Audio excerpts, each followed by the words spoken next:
Hello, in this video I want to show you how to clear browsing history on Edge browser.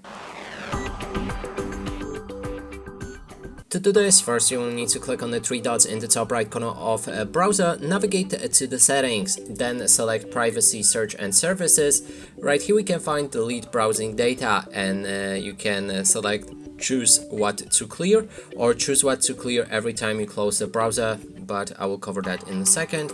Let's go for the first option, and right here we can clear browsing history, download history, cookies and other site data, cached images and files, passwords, autofill from data, site permissions, all data from previous version of Microsoft Edge, and media foundation data.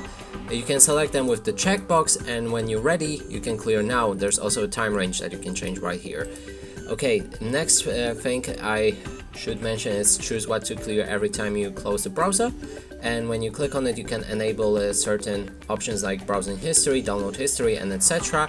That will clear automatically when you close your browser. And that's it for this video. Hope you like it. Please consider subscribing to our channel, leave a like and a comment below.